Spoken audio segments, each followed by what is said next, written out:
إن الحمد لله نحمده ونستعينه ونستغفره ونعوذ بالله من شرور أنفسنا وسيئات أعمالنا من يهده الله فلا مضل له ومن يضلل فلا هادي له أشهد أن لا إله إلا الله وحده لا شريك له وأشهد أن محمدا عبده ورسوله قال الله تعالى يا أيها الذين آمنوا اتقوا الله حق تقاته ولا تموتن إلا وأنتم مسلمون وقال يا أيها الذين آمنوا اتقوا الله وقولوا قولا سديدا يصلح لكم أعمالكم ويغفر لكم ذنوبكم ومن يطع الله ورسوله فقد فاز فوزا عظيما أما بعد فإن أصدق الحديث كتاب الله وخير الهدى هدى محمد صلى الله عليه وسلم وشر الأمور محدثاتها فإن كل بدعة ضلالة.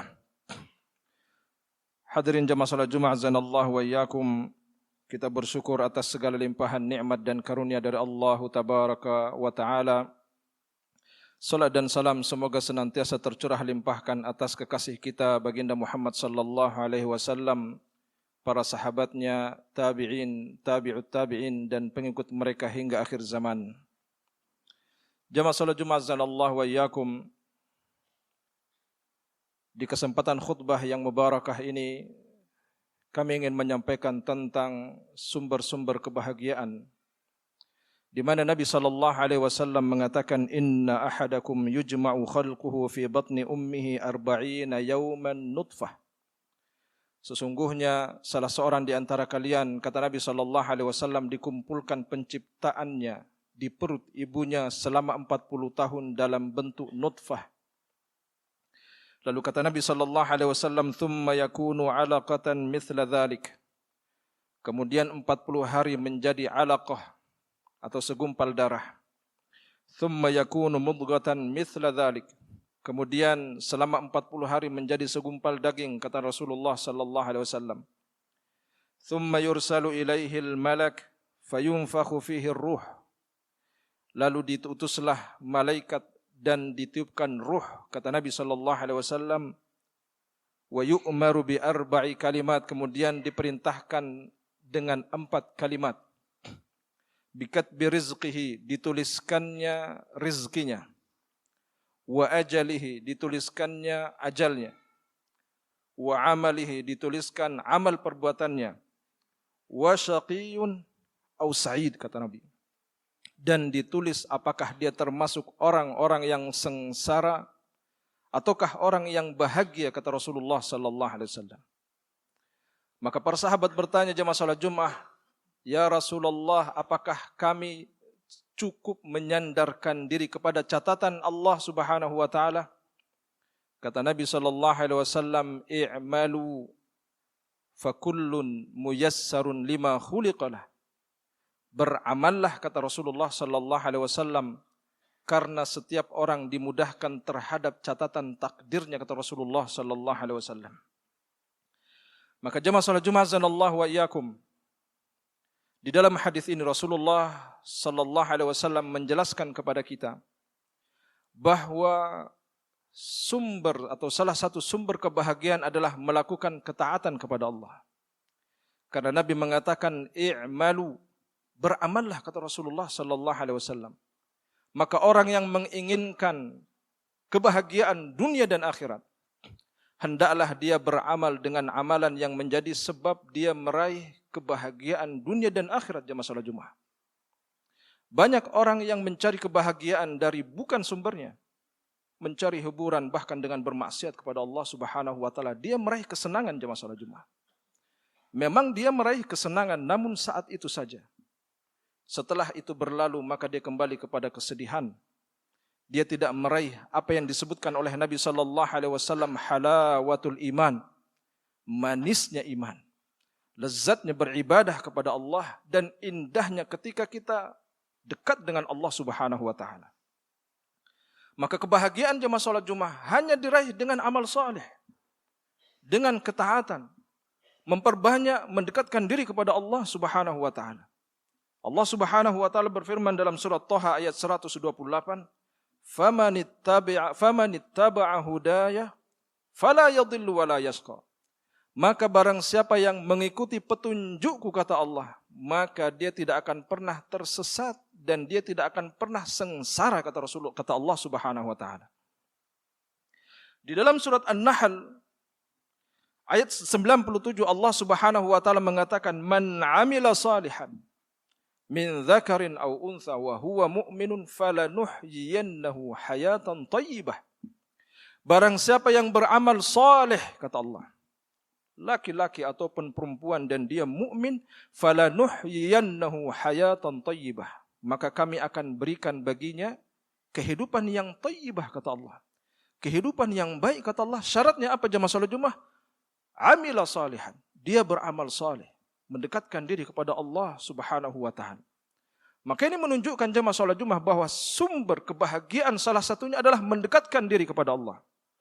Memperbanyak datang ke masjid, membaca Al-Quran, melakukan amal saleh jemaah salat Jumat. Kemudian Ibnul Qayyim rahimahullahu mengatakan bahwa ada 3 sumber kebahagiaan yang lain. Yang pertama, kata beliau, memperbanyak syukur kepada Allah. Yang kedua, bersabar atas musibah. Dan yang ketiga, memperbanyak istighfar.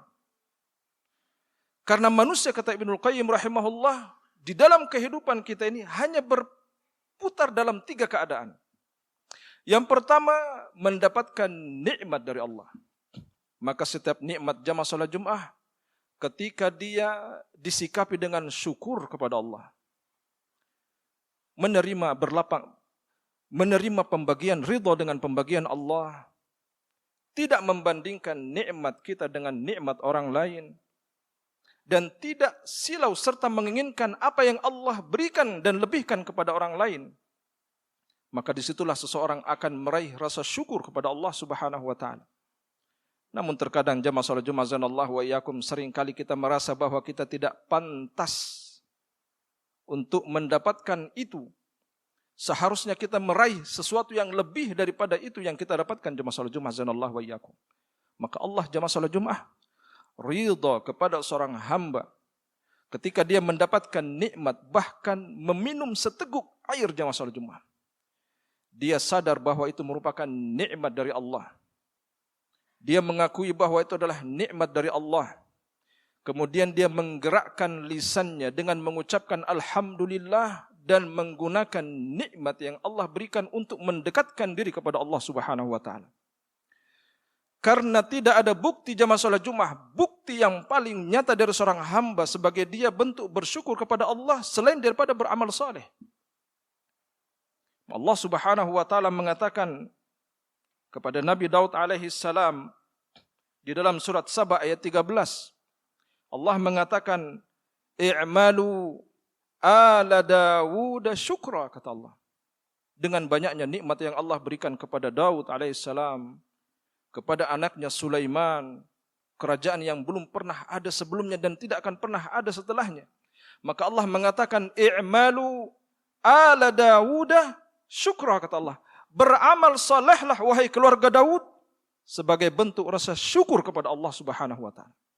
Maka kita salat jamaah salat Jumat, menjadi orang baik, membaca Al-Quran, mendekatkan diri kepada Allah, bukti bahwa kita sedang berterima kasih kepada Allah Subhanahu wa taala atas nikmat yang Allah berikan kepada kita. Sumber ketenangan yang pertama kata Ibnul Qayyim. Yang kedua adalah mendapatkan musibah kata Ibnul Qayyim rahimahullah. Manusia ini kalau tidak mendapatkan nikmat, maka dia mendapatkan musibah. Maka ketika kita mendapatkan musibah jamaah salat Jumat, tidak ada cara lain selain kita bersabar dan meyakini masya Allahu kana wa ma lam yasha lam yakun. Apa yang Allah kehendaki pasti akan terjadi, dan yang tidak dikehendaki oleh Allah tidak akan terjadi. Fahamkan ini jamaah salat Jumat kepada diri kita. Lalu Nabi SAW mengatakan, "Ma asabaka lam yakun liyukhti'ak, wa ma akhta'aka lam yakun liyusibak." Apa yang menimpamu tidak akan pernah meleset kata Rasulullah, dan yang meleset tidak akan pernah mengenaimu kata Rasulullah SAW.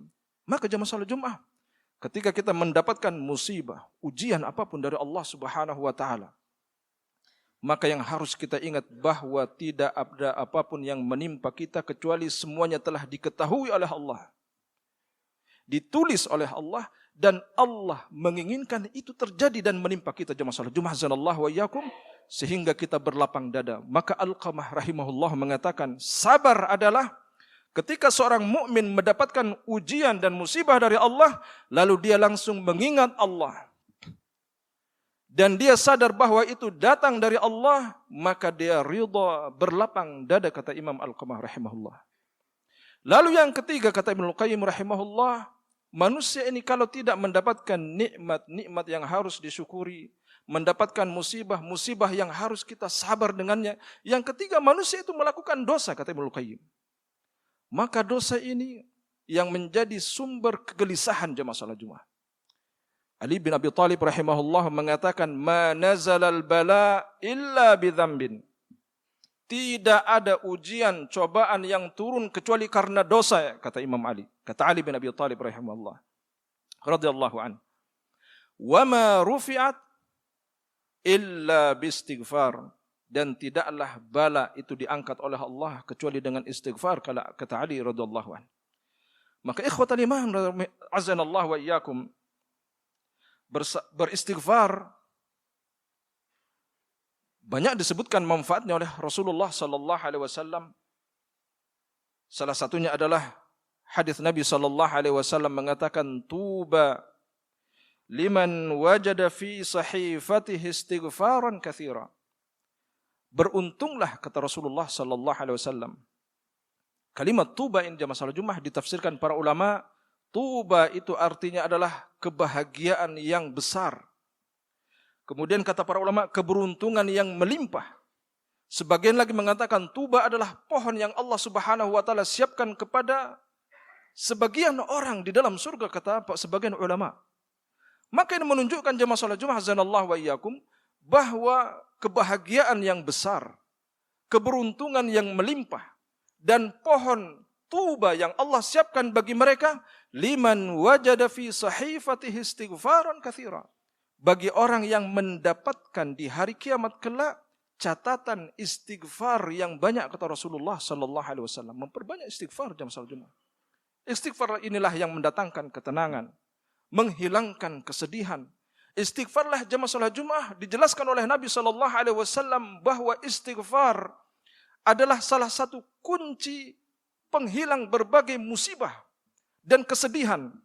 Sebagaimana Nabi sallallahu alaihi wasallam mengatakan dalam hadis yang diriwayatkan oleh Abu Daud, man lazimal istighfar, barang siapa yang melazimkan istighfar, terus menerus beristighfar jamaah salat Jumat, ja'alallahu lahu min kulli hammin faraja.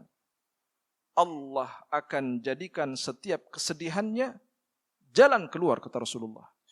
Wa min kulli dhiqin makhraja. Dan Allah jadikan setiap kesempitan yang menimpanya, Allah lapangkan, kata Rasulullah sallallahu alaihi wasallam, wa razaqahu min haitsu la yahtasib. Allah berikan rizki dari arah yang dia tidak sangka-sangka, kata Rasulullah sallallahu alaihi wasallam, orang yang melazimkan istighfar. Aqulu qouli hadza wastaghfirullah li wa lakum fastaghfiruh innahu huwal ghafurur rahim.